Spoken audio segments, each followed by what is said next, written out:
Hello and welcome back to the channel. Today I'm going to make a quick video about the inspecting the chain tension in the Quadratrac.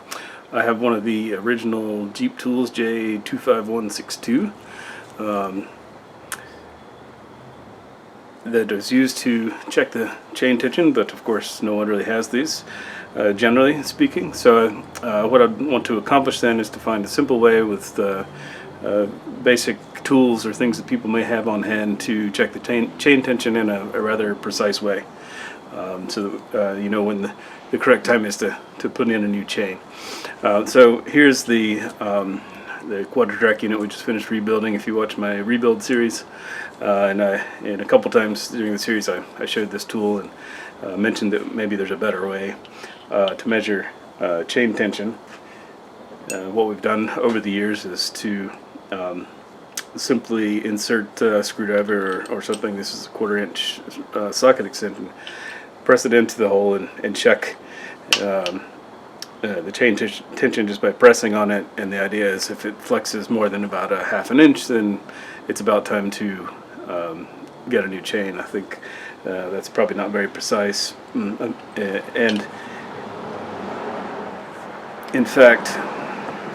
And in fact, what you start with, this is a brand new chain. You got nearly a 1/4 inch of deflection on a brand new chain. So I can pretty much guarantee that in another 1/4 inch, when you measure 1/2 inch, that this chain is not worn out.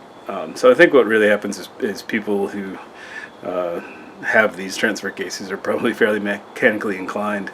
They just have a good sense of what a loose or versus a tight chain feels like, and same as you would with a V-belt on the front of the engine or a bicycle chain or whatever. So anyway, by taking measurements of the tool itself, and let me show the tool. It's pretty simple. It has a shoulder here to butt against the case here to give a nice precise measuring point, and then a machine shoulder here so that this cap goes on to a fixed distance. It has a spring, and then just a plunger with a little clip on it to keep it from falling out and press against the spring. And so let me demonstrate how that works first. It's very simple. You just screw it into the case. It's a little tricky on a new chain because of the spring. And you screw it in until the shoulder bottoms out against the case, and then the plunger sticks up a certain amount. And basically the test is if the plunger extends beyond this top surface, then the chain's good. If it's flush or below this surface, then the chain's bad. And of course, on a new chain, this does extend past the surface. Now, I was first confused by the spring. I thought the spring was important for how far the plunger goes, but actually that's not the case. It's simpler than that. The information you get from this tool when it's screwed all the way in, on a chain that has, it's at the end of its life, the distance from the surface of the chain inside to the top surface here is simply 2.21 inches. And that's really all you need to know. That's what this tool will tell you, and of course in stages how close you're getting to that.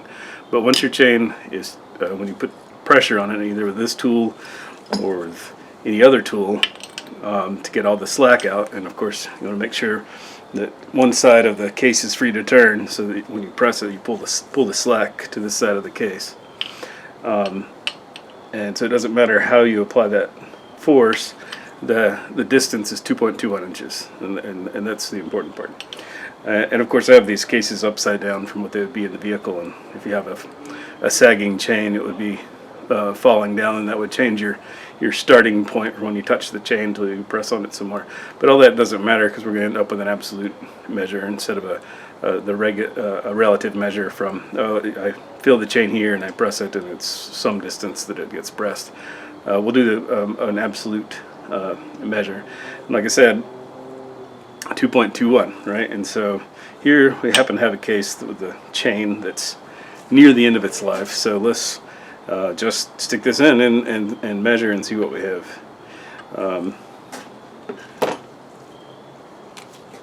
It doesn't matter your starting point, just go ahead and press it in.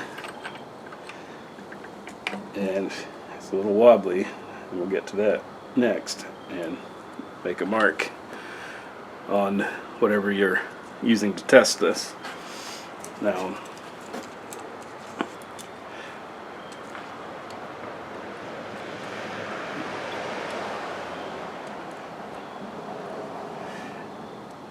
it's something around 2.1 inch. Huh. So that seems to work pretty good. Maybe it's 2.2, 2.1. Anyway, it's near the end of its life. So that worked pretty well. Of course, here on the bench, it's easy to you got the whatever you're using pressed straight and square into the case. But what I've determined is that from the beginning of life of the chain, the distance from when you press it here to the end of the life is only about 0.4 inches. And so it's a small number to begin with, so little errors in your measurement can make a big difference. 1/10 or 1/8 of an inch may mean you have 10,000 miles left, and any error that you have by putting in the whatever you test this with at an angle will give you a longer measurement, which will make your chain look more stretched than it actually is. So of course, when you're under the vehicle, it's not so easy, and you may think you're getting a straight-on measure, but you're not. But if you're confident you can hold this fairly straight and press it in, take a mark, and take a measure, then that's it, 2.21 inch. And when you reach that, it's according to Borg Warner, time to replace your chain, or at least to start thinking about it. But I thought we could do maybe just a little bit better than that by having something to help hold our measuring tool straight. So what I have here is a very common pipe fitting. This is a 1/8 NPT union. Nothing special. This costs about $1 or $2. The ID measures almost a 1/4 of an inch. So I actually ran a 1/4 inch drill bit through it a few times for the purpose of then getting a 1/4 inch piece of tubing to slide nice and snug into it. And what's nice about this is you can use any fitting as long as you get to, this is 1/4 NPT in the case, so I happen to have lying around a 1/4 NPT to 1/8 NPT adapter, but really you could use just a 1/4 inch union if you have one, and then you just need a rod that matches the ID of whatever fitting you use. And the length also doesn't matter, because what we'll do is screw this in. It doesn't matter the height or when you screw it in. It can be any height really, and just make it tight enough that it doesn't move around on you. That's that. And then measure the height of that fitting to the case.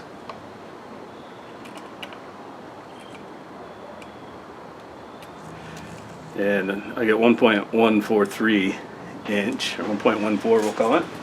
Just check that one more time and make sure we get a good measure. Yeah, so that's about right. So anyway, so I had 1.14 to 2.21. Then we get 3.35, right? So that then is your number for your fitting that you choose. Whatever height it is, you add it to the 2.21, which is the important distance from the case to the chain when it's worn out. And the tubing fits nicely into my fitting, so it's a rod or a tube, whatever, to fit your fitting. And that keeps it nice and straight. So then just give it a good firm press down against the chain. Make a mark on the tube.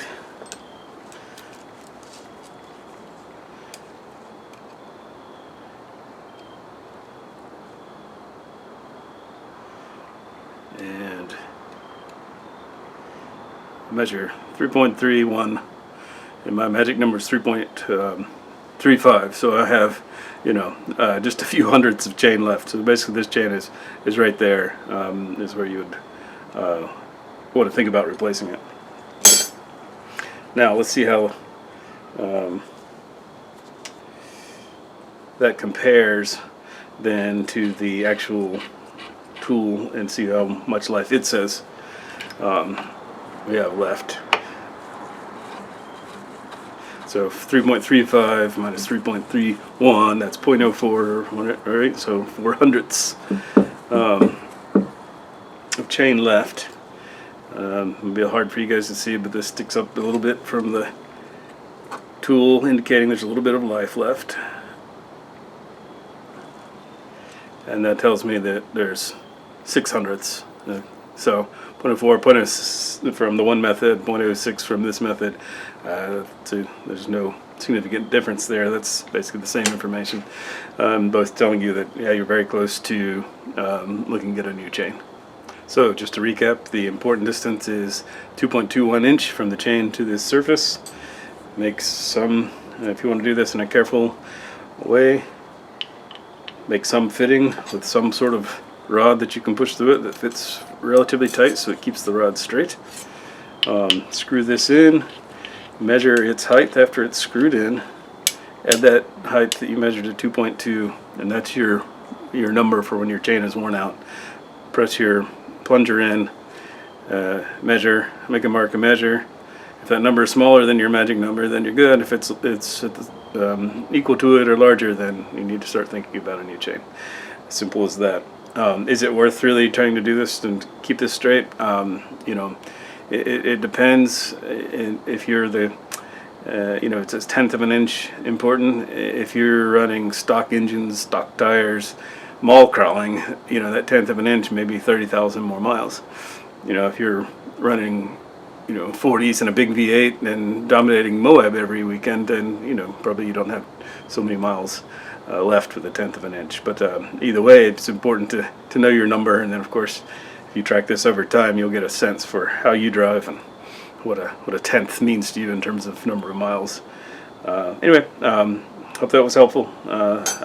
Thanks for watching.